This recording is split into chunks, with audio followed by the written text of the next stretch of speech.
મારા પ્રિય વિદ્યાર્થી મિત્રો, આજે આપણે રાષ્ટ્રીય વિજ્ઞાન દિવસ ઉજવવા માટે એકત્ર થયા છીએ. આ વિજ્ઞાન દિવસ દર વર્ષે 28 ફેબ્રુઆરી ઉજવવામાં આવે છે. આ દિવસ સીવી રમન દ્વારા ઉજવવામાં આવે છે.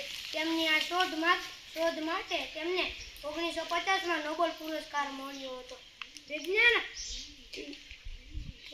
જીવનનો વિભિન્ન ભાગ છે. સવારે ઉઠતા જ મોબાઈલ, ફોન, લાઇટ, ટીવી, વાહન વ્યવહારની લઈને હોસ્પિટલ અને શિક્ષણ સુધી વિજ્ઞાનનું યોગદાન મળે છે. વિજ્ઞાન આપણને પ્રશ્ન પૂછવાની હિંમત અને સાચા જવાબ શોધવાની પ્રેરણા આપે છે. આમાં આવવા છે.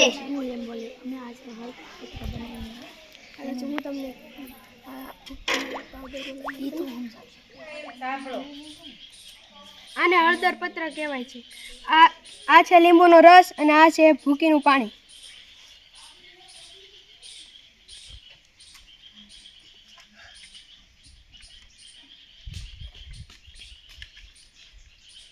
આ લાલ છું એટલા માટે કારણ કે એ બે મોટી વસ્તુ ને નાની વસ્તુ જોવામાં કામ લાગે છે. માઇક્રોસ્કોપ હોસ્પિટલમાં હોય છે, જેનાથી આપણને બ્લડ સરળ રીતે દેખાઈ શકે છે.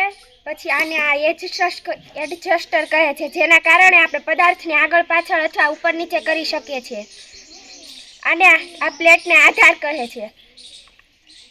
આને સ્લાઇડ કહે છે. પછી આ ઓલી પદાર્થની વસ્તુનો લેન્સ કહે છે. આને અરીસો કહે છે. આ બધા ઉપગ્રહો છે. આ આપણી પૃથ્વી છે. આ મેર્ક્યુરી, વેનસ,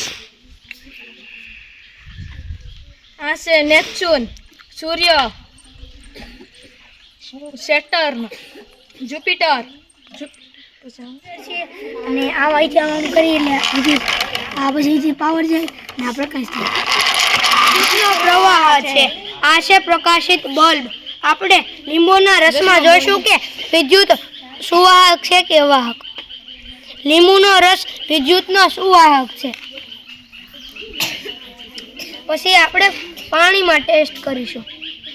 પાણી પણ વિદ્યુતનું સુવાહક છે. પછી આને લૂછી લેશું.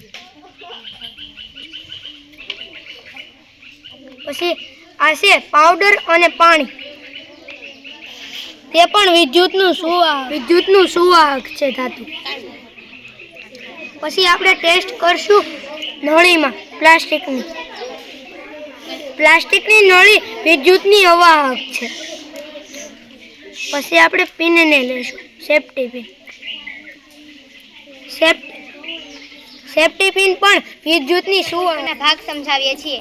આ શું છે તમને ખબર છે? આંકડાના 2 છે. આ પરાગવાહિની છે, આ અંડકો છે અને આ પુંકેશ છે.